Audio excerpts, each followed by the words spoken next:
Hello guys, welcome back to our channel.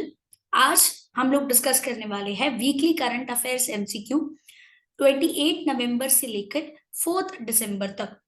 अब B Educare ला रहा है हर हफ्ते के इम्पोर्टेंट एमसीक्यूज जो करंट अफेयर्स में पूछे जाते हैं। MHCET law entrance exam, CLAT examination या कोई भी कॉम्पिटिटिव एग्जाम में उसके एमसीक्यूज हम हर हफ्ते डिस्कस करेंगे। स्टार्ट करते हैं फर्स्ट क्वेश्चन से। कौन से कंट्री के प्रेसिडेंट को इनवाइट किया गया है गवर्नमेंट ऑफ इंडिया के द्वारा as a chief guest for Republic Day 23 celebrations? जिसका करेक्ट आंसर है इजिप्ट।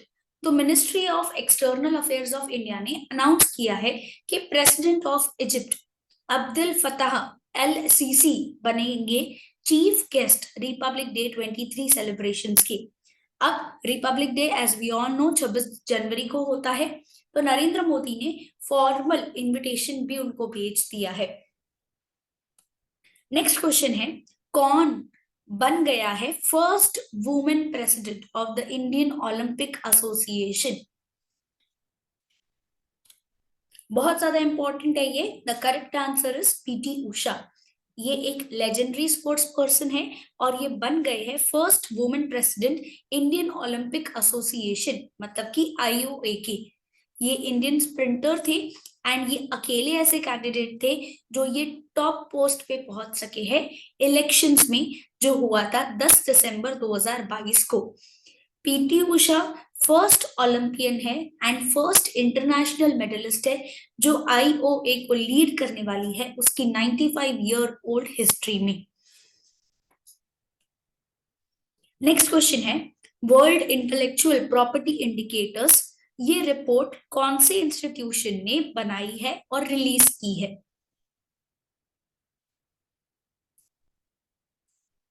जिसका करेक्ट आंसर है वीपो। अब वीपो का मतलब क्या हुआ?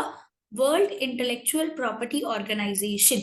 इंटेलेक्चुअल प्रॉपर्टीज मतलब कि trademark, copyright, patents, geographical indications, ये सारी चीजें बन जाती है आईपीआर। इसके लिए जेनीविया बेस्ड विपो एक ऑर्गेनाइजेशन सेटअप किया गया है, इंटरनेशनल लेवल ऑर्गेनाइजेशन है और इसी ने रिलीज किया है वर्ल्ड इंटेलेक्चुअल प्रॉपर्टी इंडिकेटर्स, मतलब कि WIPI report. And as per the report global intellectual property filings जो है वो पेटेंट्स, ट्रेडमार्क्स, डिजाइन्स एक रिकॉर्ड लेवल पे पहुंच गई है इन द ईयर 2021 और स्पेसिफिकली हमको रजिस्ट्रेशन में इंक्रीज देखने को मिला है एशियन कंट्रीज में से, that is India, China and south Korea. Next question है, who has been named as the national ambassador of TB मुक्त भारत कैंपेन?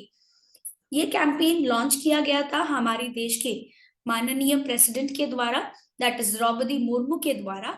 अब इसके लिए एक नेशनल एम्बेसडर भी अपॉइंट किए गए हैं, तो कौन है वो?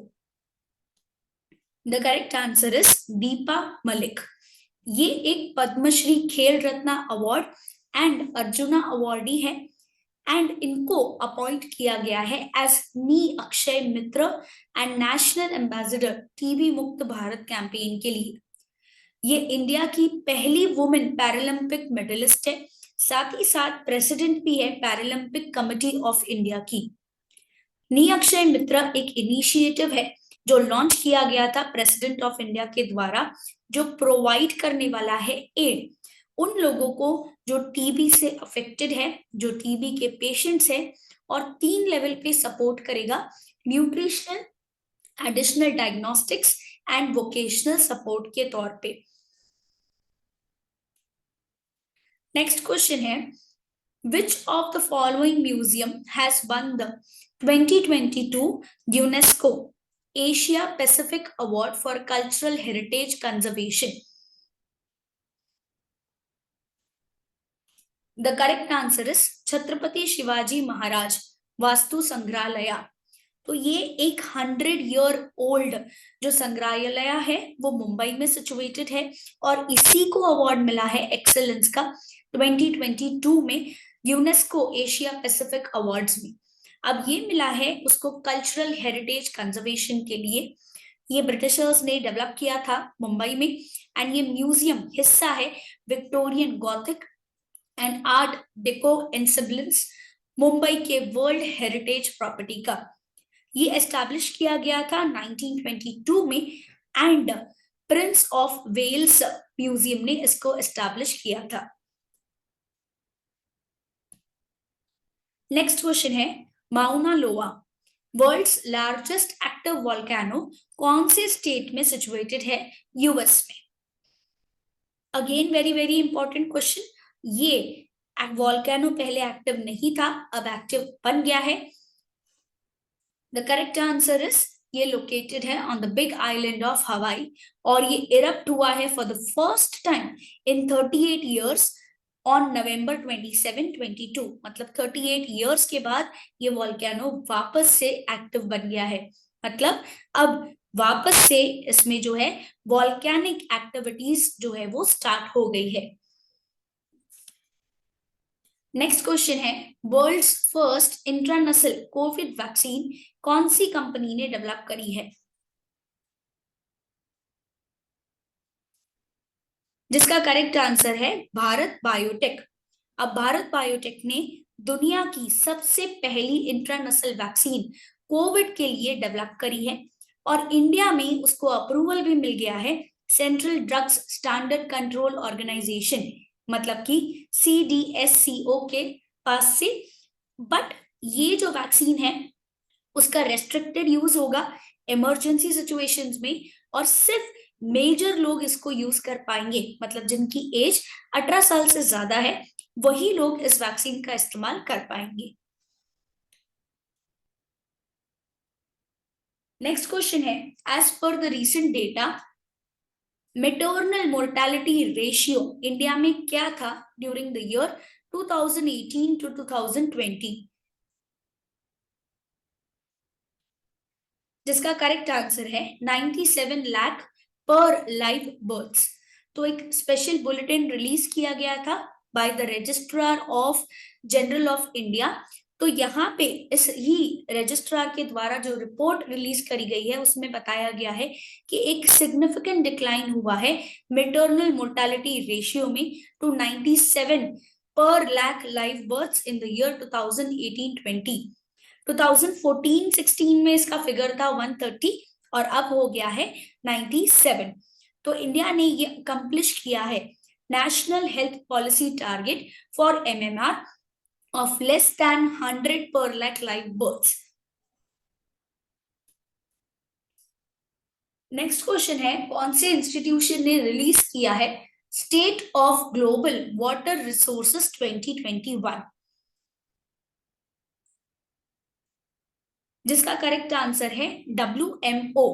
WMO का फुल फॉर्म होता है वर्ल्ड मीटरोलॉजिकल ऑर्गेनाइजेशन।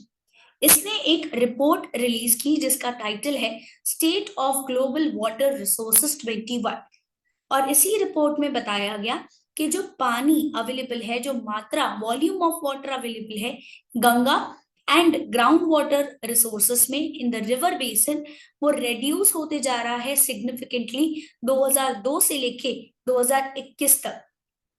रिपोर्ट में ये भी बताया गया कि बहुत सारे ऐसे स्पॉट्स ना केवल इंडिया में but all over the world global level पे हमको सिमिलर ऐसे ही चेंजेस देखने को मिल रहे हैं।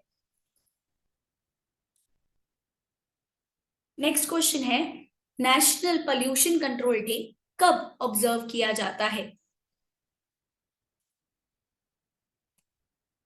जिसका करेक्ट आंसर है 2 दिसंबर। तो नेशनल पोल्यूशन कंट्रोल डे हर साल 2 दिसंबर को ऑब्जर्व किया जाता है।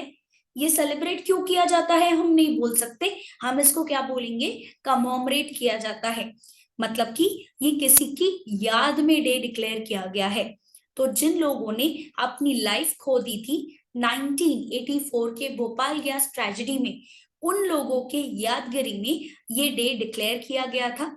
In terms of industrial pollution disaster की बात करें तो भोपाल गैस ट्रेजेडी सबसे वर्स्ट एक ऐसा इंडस्ट्रियल पोल्यूशन डिजास्टर था जिसने ऑल ओवर द वर्ल्ड बहुत कुछ सिखा भी दिया, दुनिया को।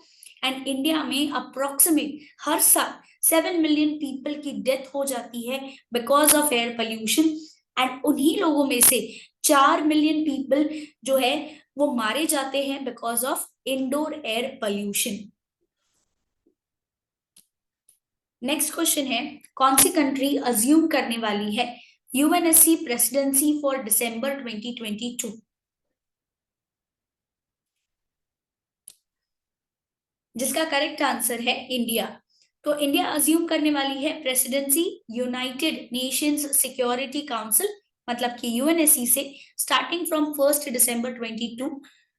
ये सेकेंड टाइम होगा इनके 2 ईयर टेन्योर में जहां पे India has been selected as an elected member of UN security council in the 21-22 and India ने प्रेसिडेंसी अज्यूम करी है। उसके पहले प्रेसिडेंसी इंडिया के पास आई थी अगस्त 2021 में।